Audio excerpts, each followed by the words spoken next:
Alrighty guys, so I know it's been a while, but this is just a very kind of quick update on this project and kind of everything that's going on in the shed. So as I'm sure you guys know, I left off at the point where I fitted this bumper here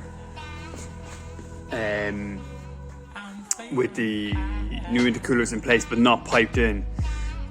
So I fitted that on and I kind of left it then, and I was kind of looking for a nice pipe that would just spit out a little bit here and come across here. So what they call it is an S pipe, a 45-degree S pipe or Z pipe or whatever. So I think I might have found something, but I ordered it from China, so it's taken a while to arrive. That would be a silicone coupler, and then maybe just a pipe that goes across here. And then at that stage I'll start making up the aluminium piping to go up to the turbo and go up to the intake manifold inside here. The same for the exhaust. I'm going to go 3 inches on the exhaust on the stain. I'm going to make up a stainless steel exhaust myself.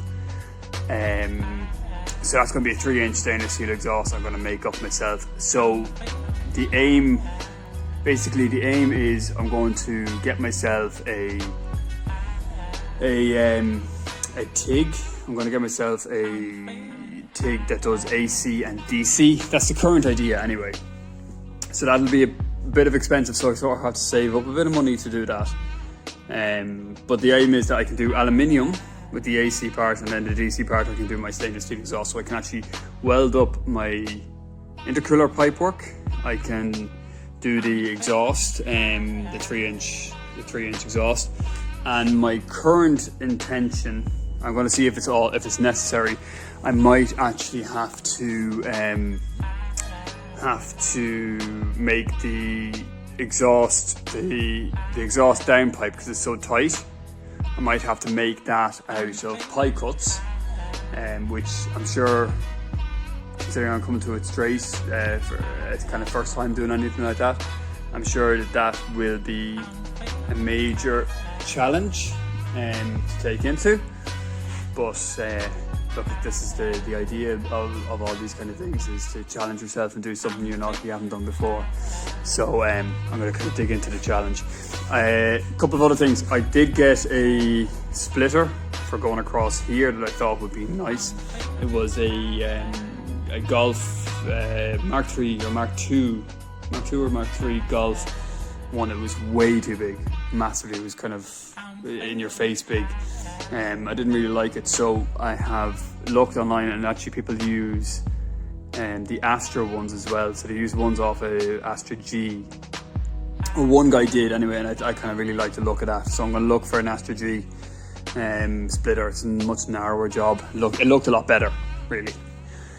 So that's what's going on with the green mark.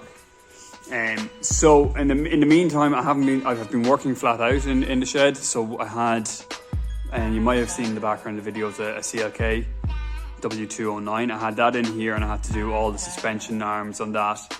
I had to do a gearbox service, transmission service rather. I had to change a belt and then just do a general service on that. That surprisingly took quite a bit of time, because there's certain things like specialist tools, like you need a special tool for dipping for a dipstick. So there was a bit of time, because what's happening now with COVID is you're ordering parts and they take a very long time to arrive. I ordered my stuff off China for the intercooler and the exhaust. I ordered some V-bands and some wrap for up in the engine bay, heat wrap. The reason I did that is because I know I'm going to be trying to save money for the next little while to get myself that AC/DC TIG welder, which by the end of it all, that's going to be the guts of. I could imagine if I got out of it for €800 altogether, I'd be doing very well, and that's for a really cheap device. But then you have to get your argon gas and everything like that. So you have to bear with me for that, because as I say, on an apprentice wage, these kind of things take a bit of time. So what I do have then, so I went from that, I went back to the Pajero. So I have the Pajero in for the exhaust. I have like a front section downpipe, if you want to call it. That's to go in here. And that's just your normal mild steel, alu coated mild steel exhaust, which amazingly the welds are rusting when it's just been sitting in the boot. So what I did in that was I took a bit of the trim here, because you can see that, you could just see that rust there. If I can get this fucking thing to focus, there we go. You can see that rust there, so I peeled this off. It actually feels kind of solid, touch wood. The same over here. We have the same there, and we have the same just up there. So the windscreen, apparently, because it's delaminating, see in this corner here, that windscreen is going to have to come out of the Jeep. So what I might do is I might first of all make sure that they have a windscreen for me, get them out, get it taken out, work around the edges here, get this kind of right, get them back in, put the new one back in. I'm going to clean it back. I'm a bit hesitant to just clean it back. I'm also hesitant to start welding because this is very kind of finicky stuff to fabricate your own little sections. We'll see after it gets cleaned back how much rust actually takes away, if you know, the metal is taken away from the rust. I really don't want rust reappearing, but I also really don't want to get into welding in really kind of tiny areas when it is such a difficult thing to do, especially the likes of that corner.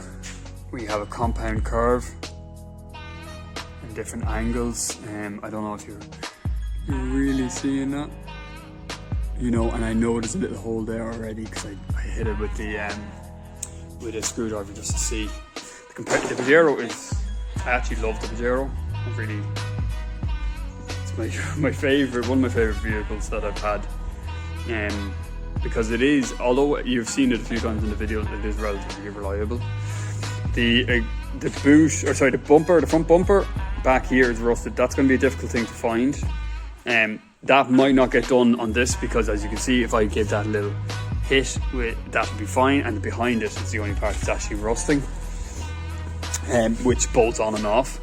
I might, depending on timeline, I might pull this back window and just have a look here. Apparently it's very easy to pull these back windows. So we'll see. I might actually pull the back window on that. Back here we're looking good. I would love to get my hands on some diamond plating because I can't find these. So I'd love to get my hands on like an offcut of diamond plating, you know, that thread plating in the stainless steel. And I would just cut the lugs off here, put it down, trace it around and cut a new piece.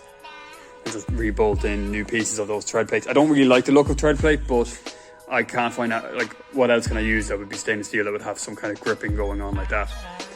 And I'm not going to go chroming. These are rusted passing. I'm not going to go chroming. Can't find a pair of these. I actually did find a pair of these on a bumper, and I kind of said, yeah, I'll buy them, and everything was going fine. Just, oh yeah, I'll buy them, I'll meet you here at whatever time. And I arrived and he didn't turn up for another half an hour to 40 minutes. Actually, he never turned up, but I left after that time, which really does my head in because it was just a very straightforward thing. I have decals, so I have my replacement decals for here because these are looking a bit tatty. I actually have a replacement gold strip as well to go up the, see here, they're kind of getting a little bit tatty. And I also have a replacement Pajero sticker for back there. I'd love a little red piece like this. I might look into that. These are the kind of things I can do in the next little while I have the Jeep in here.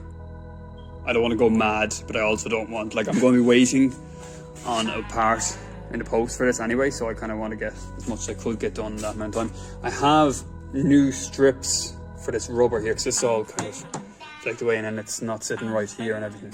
So I have new pieces for that. They're the kind of little things that will make a difference to the way it looks, but won't take me forever to do or anything like that. The sills, I think the sills are okay. There might be a little bit of rust here and there that might need patching. I'm not going to do that at the moment because I don't want to take, like, my idea with the Pajero is to have it on the road and just enjoy it, and then do little bits here and there and keep it on the road. So if this was off the road for anything more than two weeks, 3 weeks, I'd be pretty annoyed, like. So I'm hoping that we can get that kind of stuff done in that amount of time. I'll paint the window wipers while they're off because they're chipping. You can see here just a little bit of kind of rust building up, but it's really minor. The back arch just here is showing rust. You can get pattern parts from where can you get from Poland. They're out of stock at the moment, so that's not getting done on this thing. This event, I might pull this handle just to have a look, see where there's rust dripping down here. I might pull that handle, and if that back window comes out really handy, I might just take this one out. If that one's okay but showing rust, I'll take this one out because I can just see one little dot just forming just there. If you can get it, yeah, you see. So depending on how much work is involved in the other side, I might do this side as well. So yeah, that's the idea. I'm going to do a bit on the Pajero for the next few weeks, just while I'm waiting on saving up money for first of all, saving up money for the welder for the Mercedes, and I'll be waiting on a part coming from Latvia, which is the blower motor, which failed on this Pajero. So while I'm waiting on those parts, I will try and do as much as this. The windshield, apparently, I'm looking at 170, 200 euro nearly to replace that. Apparently there is no way to fix that delaminating. I wish there was. If anybody knows of a way, and maybe it's just a case of it could be a case of just the modern window guy doesn't want to do it. He just wants to replace it out, which could well be the case. Let me know anyway. So tell me guys, give me any advice you have on what to do with the Pajero and what kind of work-wise and everything like that. If you think the exact same thing as me, which is better off keep the Jeep on the road and just do little bits, let me know. This was a bit of a long-winded explanation for why I'm not working on the Green Merc and now I'm working on the Pajero. But you know, you can't just stick at one thing constantly, and it'll pay off in the long run, I hope, by learning how to TIG weld exhaust and do all that kind of things. Anyway guys, thanks for watching, just a little quick update.